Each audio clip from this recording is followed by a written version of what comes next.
तो अभी के इस वीडियो में हम लोग सोशल साइंस का ओरिजिनल प्रश्न देखने वाले हैं। साइंस का अभी तंदर पहले हमने अपलोड किया है, सब्जेक्टिव ऑब्जेक्टिव दोनों कर दिए हैं।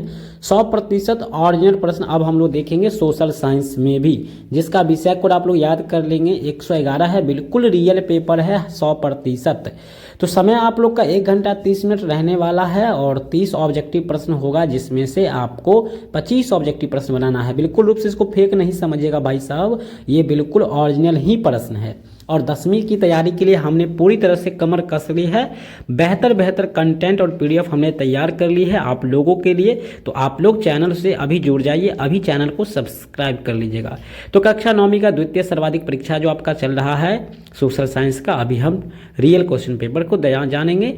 और आप लोग को इसका पीडीएफ अगर लेना होगा या फिर सब्जेक्टिव क्वेश्चन पेपर देखना होगा तो इस वीडियो को पूरा ध्यान से जरूर देखिएगा। इस परीक्षा को पास करना बहुत ही जरूरी होता है, क्योंकि यह प्रश्न जो है बिहार बोर्ड के द्वारा बनाकर भेजा गया है।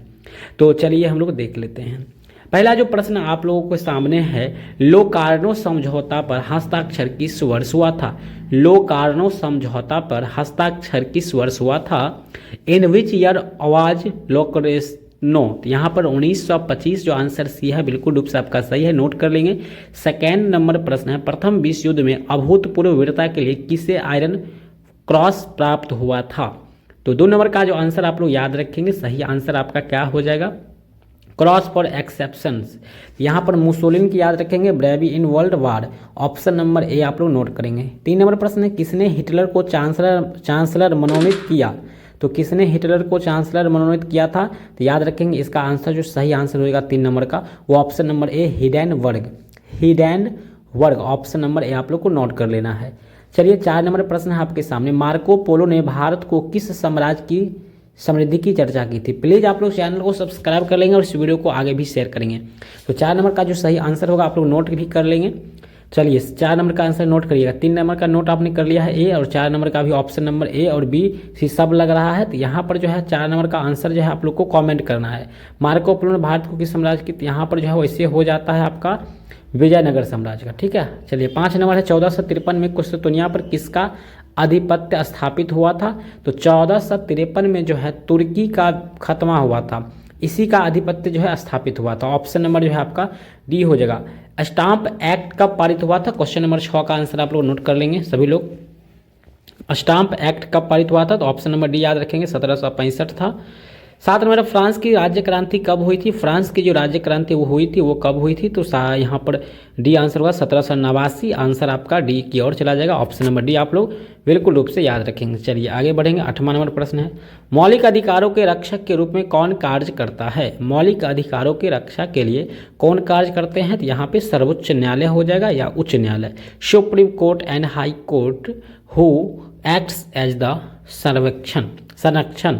9वां है, संपत्ति के अधिकार को भारतीय संविधान के किस संशोधन द्वारा मौलिक अधिकारों की सूची में शामिल किया गया था? भाई सब संपत्ति जो आपका पर्सनल संपत्ति है, इस अधिकार को जो है कब? तो 44वां संशोधन के द्वारा जो है इसको मौलिक अधिकार में सम्मिलित किया गया। आंसर आप लोग को नोट कर लेना है बी, ठीक है। 10वां है, संयुक्त राष्ट्र सुरक्षा परिषद के अस्थायी सदस्यों की संख्या कितनी है? तो अस्थायी जो सदस्य उसकी संख्या यहाँ पे 9 ऑप्शन नहीं है, तो आपको 5 मार लेना है। ऑप्शन नंबर बी बिल्कुल राइट आंसर हो जाएगा। 11वां प्रश्न है, संविधान सभा के अध्यक्ष कौन थे? तो सभी लोग को पता होगा बाबा साहब का नाम, तो यहाँ पर हो जाएगा आपका डॉक्टर राजेंद्र प्रसाद थे इसका अध्यक्ष, और अंबेडकर साहब प्रारूप समिति के अध्यक्ष है। वर्तमान में भारतीय संविधान में कितनी अनुसूची है? तो 12 अनुसूची है, इसको आप लोग नोट कर लेंगे। 12 का ऑप्शन बी। 13 है, 2004 में चुनाव के दौरान किस लोकसभा का गठन हुआ था? तो किस लोकसभा का गठन हुआ था? चलिए 13, इसका आंसर हो जाएगा सी 18वीं, ठीक है। चलिए सब्सक्राइब करना ना भूलिएगा, वीडियो को आगे भी शेयर कीजिएगा। अगला है आप लोग का यहाँ पे कुछ सब्जेक्टिव प्रश्न है, आप लोग को मिल जाएगा गूगल पर सर्च कीजिएगा आप लोग www.madhavnc.com। तो यहाँ पर जो है कुछ देर बाद जो है क्वेश्चन को अपडेट कर दिया जाएगा, तो सारा प्रश्न आपको बिल्कुल सही मिल जाएगा। तो आप लोग फटाफट वहाँ से डाउनलोड कर लेंगे और इसका स्क्रीनशॉट भी ले लेंगे।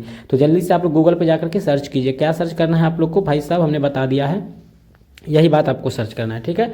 तो आपको मिल जाएगा वहाँ पर 100% सारा प्रश्न आपको यहाँ पर सही सही मिल जाएगा। यहाँ पर 23 ही है, लेकिन आपको वहाँ पे और ज़्यादा प्रश्न आपको मिल जाएगा देखने को, ठीक है। तो ज़्यादा वीडियो को यहाँ पर जो है आंसर आप लोग का 14 का हो गया बी, बिल्कुल रूप से कांग्रेस पार्टी। 15 नंबर का आंसर डी हो जाएगा इनमें से सभी। 16 है गंडक नदी को नेपाल में किस नाम से जाना जाता है। तो गंडक नदी को जो है नेपाल में किस नाम से जाना जाता है, तो नेपाल वाले लोग इसे नारायणी नदी के नाम से जानते हैं, गंडक नदी को। अपन लोग इसको गंडक बोलते हैं। हिमालय की कौन पर्वत चोटी नेपाल में स्थित है। हिमालय की कौन सी पर्वत चोटी है जो नेपाल में है, तो धौलागिरी पर्वत। ऑप्शन नंबर बी आप लोग का आंसर सही हो जाएगा। रेड क्लिफ रेखा किन दो देशों की सीमा रेखा है, तो भाई साहब रेड क्लिफ जो है ये भारत और पाकिस्तान के बीच की सीमा रेखा है, और मैकमोहन जो है भारत और चीन के बीच है। मैकमोहन भारत चीन और रेड क्लिफ भारत पाकिस्तान। भारत का सबसे दक्षिण बिंदु कौन है, भारत का सबसे दक्षिण जो भाग है, यानी भारत में पूरा अंतिम रूप से जाएंगे दक्षिण में, तो वो आपको मिल जाएगा कौन सा, तो इंदिरा पॉइंट मिल जाएगा। ऑप्शन नंबर ए नोट कर लेंगे। 20 है काजीरंगा राष्ट्रीय उद्यान कहाँ है, तो ये असम में है, ठीक है, और ये बाघ के लिए बहुत ज़्यादा प्रसिद्ध है। ऑप्शन बी नोट करेंगे। 21 है कांवड़ झील कहाँ स्थित है, भाई साहब कांवड़ झील जो ये स्थित है, ये स्थित है आपका बेगूसराय में, ठीक है, अपने बगल डिस्ट्रिक्ट बेगूसराय में स्थित है। चलिए 22 नंबर प्रश्न है सुंदरवन संरक्षित जीव मंडल कहाँ स्थित है, तो ये जो स्थित है आपका सुंदरवन, ये स्थित कहाँ है भाई साहब, तो ये जो स्थित है आपका वो है पश्चिम बंगाल, वेस्ट बंगाल में है, कोलकाता में है, ठीक है। 2011 की जनगणना के अनुसार किस राज्य की जनसंख्या घनत्व सबसे अधिक है। 11 की जनगणना के अनुसार जो सबसे अधिक जनसंख्या है वो अपना बिहार का है, ठीक है, ऑप्शन बी नोट कर लेंगे। 24 है निम्न में से कौन सार्क देश का सदस्य है, तो इनमें से सभी देश है, भारत पाकिस्तान भूटान, ये सभी जो है सार्क के सदस्य हैं। ऑप्शन डी नोट करेंगे। 25 है निम्न में से नकदी फसल कौन है, नकदी फसल आपका कॉफी जूट, इनमें से सभी हो जाएगा, ठीक है। और ध्यान रखिएगा एसएसटी में इनमें सभी ऑप्शन मिल जाए तो ज़्यादातर सही होता है। राष्ट्रीय काम के बदले अनाज कार्यक्रम कब शुरू किया गया था, यानी काम के बदले अनाज दिया जाएगा, यह कार्यक्रम कब शुरू हुआ, तो यह जो शुरू हुआ था यह 2004 मनमोहन सिंह जी के समय में हुआ था। पूंजी के अंतर्गत शामिल किसको किया गया है भाई साहब, तो इनमें सभी ऑप्शन दिख रहा है, अभी अभी हमने आपको बताया था, जब सभी ऑप्शन मिल जाता है तो ज़्यादातर आंसर इनमें सभी सही होता है, और यहाँ पर भी ऑप्शन आपका डी सही है 27 का। 28 है किसका काम मानसिक श्रम के अंतर्गत आता है, वकील किसान मजदूर, तो वकील साहब जो है ये केवल इनका माइंड का काम होता है, तो यहाँ पर जो ऑप्शन आपका हो जाएगा वो आपका बी हो जाएगा, ठीक है, सब नहीं होगा, यहाँ पे डी इनमें कोई नहीं है तो वकील हो जाएगा, ठीक है, इनका मानसिक होता है, ठीक है। गरीब रेखा के नीचे रहना शोषक क्या है भाई साहब, गरीब रेखा के नीचे रहने का मतलब है गरीबी का रेखा है, ठीक है। तीसरा है 29 नंबर तीसरी दुनिया के देश के उदाहरण कौन है, तीसरी दुनिया जो है अपना कौन सा है, तो भारत है, तीसरी दुनिया का निर्माण किया, तो भारत और इसमें हो जाएगा, ठीक है। आंसर आप लोग डी नोट कर लेंगे, हालांकि कमेंट आप लोग कर दीजिएगा कि आप लोग को क्या पता है।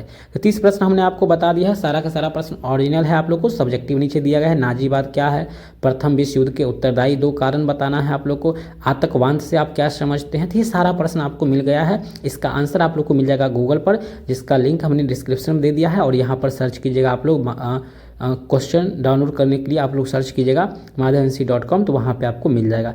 विशेष इस वीडियो को लंबा नहीं करेंगे, ईमानदारी पूर्वक सभी भाई बहन इस वीडियो को आगे भी शेयर करेंगे, ठीक है। बाकी मिलते हैं नेक्स्ट वीडियो में, तब तक के लिए जय हिंद, वंदे मातरम।